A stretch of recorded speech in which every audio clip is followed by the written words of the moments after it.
Welcome to Golden English Course.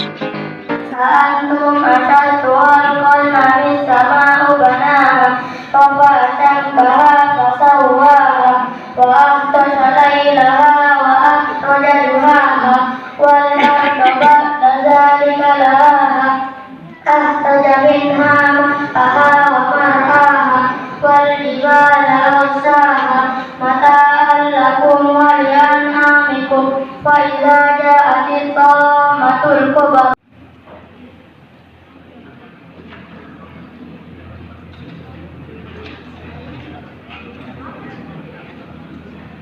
Assalamualaikum warahmatullahi wabarakatuh. Waalaikumsalam.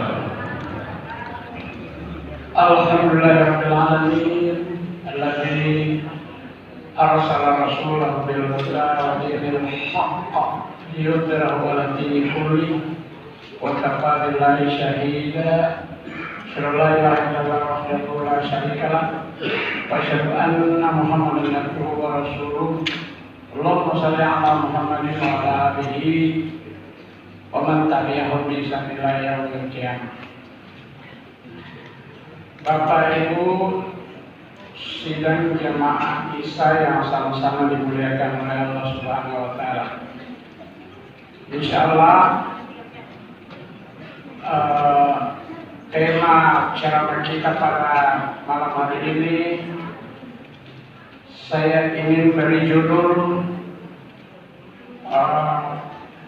Masjid Ramah Anak. Yang sekalian,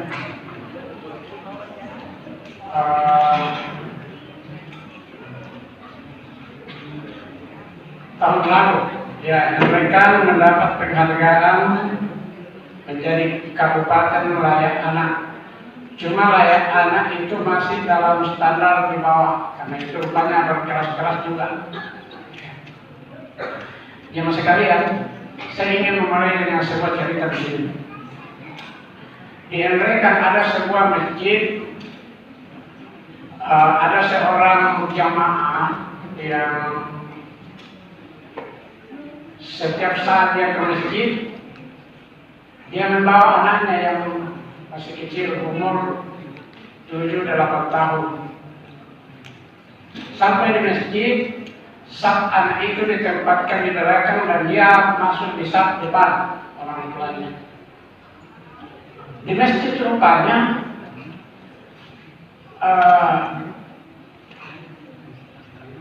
ada memang orang yang tugas untuk menegur anak-anak kalau dia ribut. Ya, rupanya di masjid begitu. Begitu anaknya itu ribut, ditegur dengan kasar oleh panitia masjid yang lain.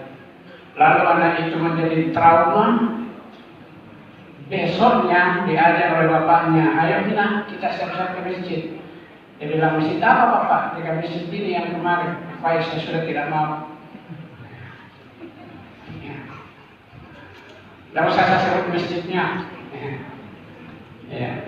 Jangan sekalian. Pemahaman seperti ini menempatkan saf orang tua bagi laki-laki di depan dan saf perempuan anak-anak di belakang. Itu karena kita memahami bahwa adanya anak-anak di antara orang tua itu dianggap sebagai memutuskan pahala jamaah. Agaknya hadirin, keyakinan itu lahir dari sebuah hadis Nabi, ya, hadis An-Nasai nomor 827. Man wasala saffan wasalallahu wa man kata saffan kata Allah azza wa jalla. Ya. Siapa yang menyambung saf, maka dia akan Allah akan menyambungkannya. Dan siapa yang memutuskannya, maka Allah akan memutuskannya. Agaknya anak-anak yang ada di antara orang tua itu dianggap sebagai pemutus saf. Ya, jamaah sekalian, ada ulama namanya Mas Nawi. yang dimaksud pemutus hati termasuk tas yang ada di antara orang, atau kita sedang salat kemudian dia keluar, ya, itu antara lain yang pemutus. Tapi anak-anak hadirin inilah berbeda para ulama dan jangan sekalian, di baik di Masjid Nabawi maupun di Masjidil Haram sampai sekarang anak-anak itu masuk saja di saf-saf orang tua. Itu kalau di sekarang bisa dicek Bapak Ibu. Nah, jangan sekalian, hadis ini saya akan coba angkat hadis yang lain ya. Ada hadis dari Abu Daud nomor 495. Ya, Rasul menyampaikan begini. Muru auladakum bis-sholati wa hum abna'i sab'a sinin. Anak-anak itu hadirin, kita orang tua yang diperintah oleh hadis ini, anak-anak itu diperintahkan syarat umur 7 tahun. Artinya anak-anak yang umur 7 tahun sudah boleh datang ke masjid, kita sudah diperintahkan untuk mengajar salat. Lanjut hadis ini hadirin. Wadribuhum 'alaiha wa hum abna'u 10 sinin. Kalau anak-anak sudah berumur 10 tahun dan tidak salat, kita wadribuhum. Apa itu wadribuhum? Juga kata ini dipakai dalam ayat Al-Quran. Apabila ada istri yang coba nakal sama suaminya, wadribuhum. Terjemahan Departemen Agama mengatakan pukul. Ya, begitu bahasanya terjemahannya. Pukul anak-anak yang sudah berumur 10 tahun dan masih dia tidak mau salat. Tapi ini kata wadribuhum bisa juga diartikan tegasi, ya bisa juga. Ya. Tapi yang jelas maksudnya hadirin ada penekanan. Ya. Ada penekanan. Nah, ini jamaah sekalian, hak anak untuk ikut salat Pak, itu harus ada. Itu dijamin oleh hadis ini. Persoalannya di mana tempatnya? Di mana tempatnya? Jamaah sekalian, memahami bahwa anak yang masuk di saf itu akan menjadi pemutus pahala saf, itu dipertentangkan oleh para ulama. Dipertentangkan ulama. Ya. Jadi kita bisa hadirin di masjid itu silakan panitia bisa berdiskusi, bisa berdialog dan bisa memutuskan bagaimana ketentraman saf kita dengan tidak mengebiri hak-hak anak untuk ikut dalam salat. Bapak Ibu, jangan sekumpul terbiar tidak mudah masih bukan ribut. Namanya anak-anak.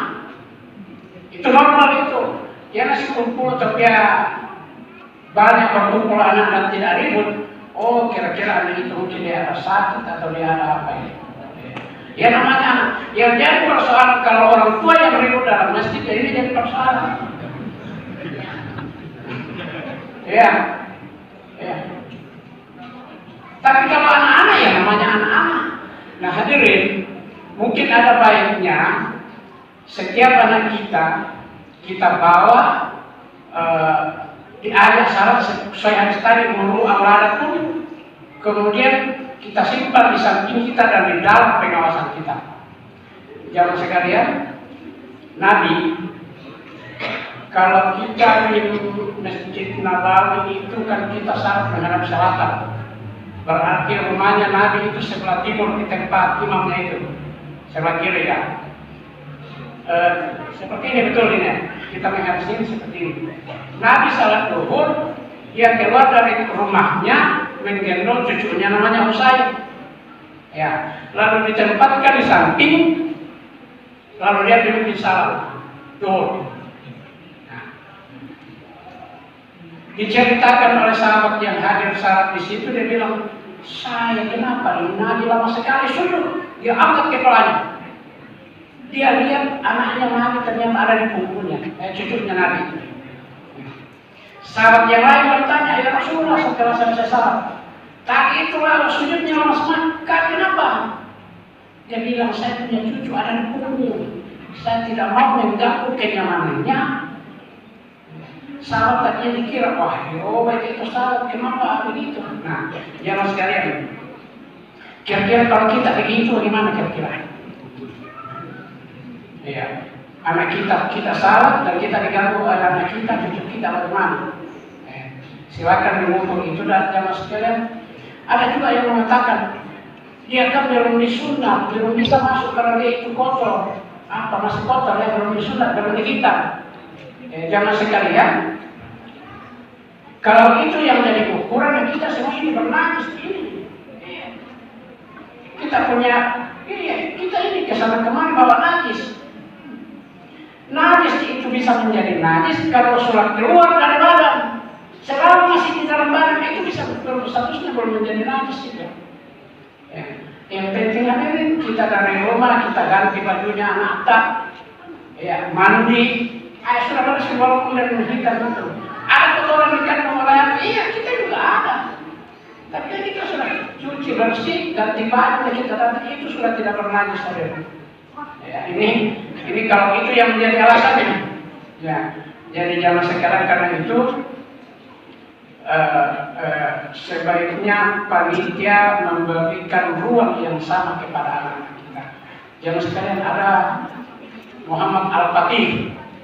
Dia adalah seorang anak muda yang berumur 21 tahun yang menaklukkan Andalusia itu mengatakan begini, lebih baik kita bising dengan suara anak-anak kita, tapi anak-anak kita itu tetap datang di masjid, daripada suatu saat nanti itu anak-anak itu kita itu jauh dari masjid. Jadi hadirin, tentu apa yang saya sampaikan ini tidak menjadi mutlak, tetapi hadirin saya kembalikan kepada masjid bagaimana menciptakan anak masjid itu menjadi ramah anak-anak. Hadirin, kalau Undang-Undang 35 tahun 2014 tentang perlindungan anak itu dibaca, membelah mata kepada anak, menegur dengan keras, mencubit, menjewer, itu sudah bagian dari kekerasan. Nah itu, tapi kan itu kita tidak ke undang-undang negara ya. Kita ini dari tinjauan syariat Islamnya. Ada peluang anak-anak kita perlakukan dengan ramah, di samping kita melaksanakan tugas kita mendidik anak, juga kita tidak meninggalkan situasi trauma kepada anak-anak kita. Itu akhirnya model seperti apa yang ideal kita kembalikan kepada masjid masing-masing. Jamaah sekalian, ada sahabat Nabi namanya Amr bin Salamah. Amr bin Salamah ini rumahnya menjadi tempat persinggahan orang yang bersilaturahim kepada Nabi. Ia terbolangan Nabi Nabi lempang tahu. Jadi ia nak boleh mengetahui untuk Nabi dan pemilik kampungnya. Ia semacam persoalan dalam kali itu. Sehingga apa yang mendapat dari Nabi dia dengar. Begitu saya Muslim semua, sudah masuk Muslim semua. Kami sudah syarat semua, cuma kami bingung siapa diantarkannya jadi imam. Jadilah Nabi beri petunjuk kepada sahabat ini. Kau kembali ke kampungmu dan perhatikan siapa yang paling banyak hafalannya di antara kamu, itulah yang akan jadi imam. Kembali ke dia, diseleksi di kampungnya. Ternyata yang paling banyak hafalannya adalah Amr bin Salamah, anaknya sendiri. Karena dia sering mendengar itu sahabat Nabi menyatakan ayat ini, hadis ini. Amr bin Salamah disuruh dari imam sahabat umurnya 8 tahun. Sudah bisa jadi imam. Akhirnya Isa susah supaya jangan kita terlalu mengebiri posisi anak-anak itu dalam. Tentu saya tidak menganjurkan bahwa umur 8 tahun kita suruh imam. Bukan itu maksudnya, tapi sekedar memberi gambaran bahwa betapa posisi anak kita menjadi sangat penting untuk kita sama-sama perhatikan. Hadirin jamaah yang dimuliakan Allah Subhanahu wa taala, lebihnya mohon dikurangi dan kalau kurang mohon ditambahkan. Billahi taufiq wal hidayah. Wassalamualaikum warahmatullahi wabarakatuh. Thanks for watching. Bye. See you on the next watching video.